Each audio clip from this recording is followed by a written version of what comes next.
Hello astrology lovers! First of all, thank you very much for watching Aim High Astrology channel. My name is Alexandra and today we are going to talk about Capricorn and what surprises the universe has for you in October. Now let me congratulate you for the fact that you have survived the month of September and the two major eclipses that happened. This means that you are ready to start fresh, that you are ready to make some changes in your life and that you are optimistic about your future. Now let's talk about this month.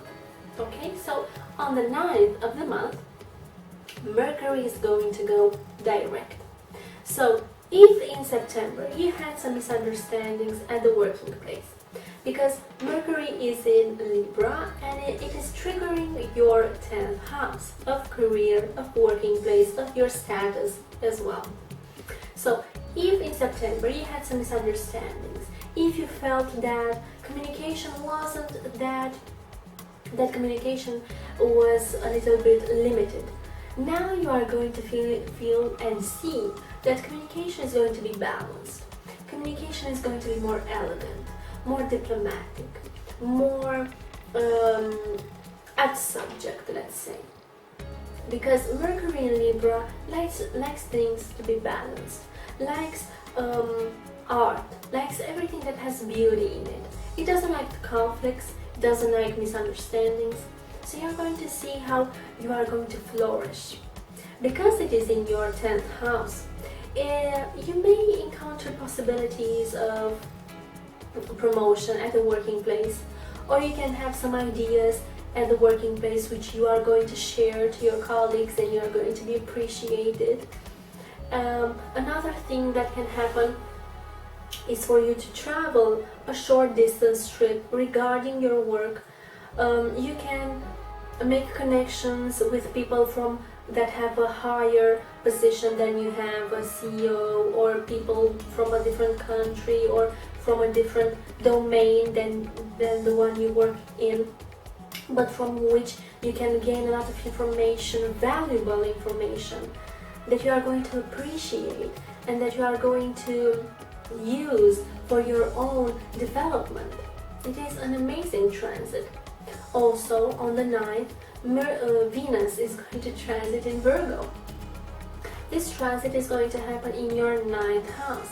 So Venus, it is going to be along with Jupiter and Mars in Virgo. So Virgo is a sign that likes to be disciplined, that likes to work, that likes to pay attention to details, that likes things to be perfect, and it is also critical because it wants things to be as good as they can.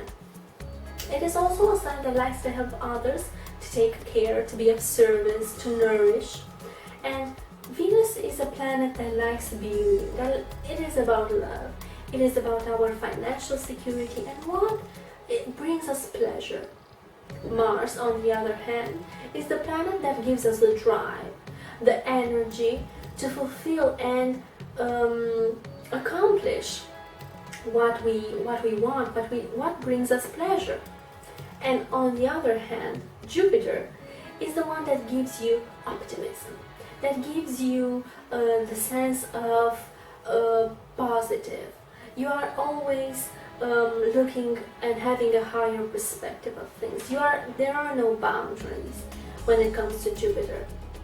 So the three planets working together in the 9th house, which is a house of higher education, which is a house of our teachers, our gurus, our professors, our father as well, about religion, philosophy. You are going to be interested maybe in learning something new, learning something in a different country, traveling to a different country, and you are going to be very serious as far as that, learning is concerned. You may go to, let's say, take a doctor degree. There are things regarding your education, your philosophy, maybe meeting somebody that can guide you in your process. You are going to take it step by step. You are going to work for what you want. You are going to receive messages from the universe, because the 9th house, it's also a house of spirituality.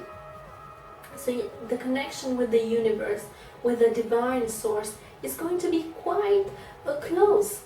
It is going to be quite intense, because you are going to see that through work and through the fact that you are very careful when it comes to your work, you are going to receive the rewards. You are going to feel lucky. And I am very happy for you, Capricorn, because you are a sign that likes to work and you need to be rewarded. On the 13th, we have a new moon in Libra. So a new moon is always a sign of new beginnings, new opportunities. So because it is in the 10th house, there are new opportunities for you at the working place. A new project, a promotion, finding a job if you don't have one, or finding out what your career path is. Resolving something that has to do with an authority figure. You are going to see how things are going to settle. And last but not least, on the 27th, we have a full moon in Taurus. This full moon is triggering your 5th house. The 5th house of creativity, of children, of education, of romance. And you are going to think a lot on what brings you security. And is there something, a hobby of yours, something creative that you want to explore more, that you think that it is going to give you financial security? And you are going to want to express that. You are going to reflect upon that, and you are going to want to put it into action. It can also be something related to your children, for you to be more involved in their education, or just to have more time with them, to play with them, go out with them. It is an amazing month for you, Capricorn. I am sure that you are ready for all these new beginnings, all these new opportunities. Thank you very much for sharing and subscribing, and we shall see each other next month.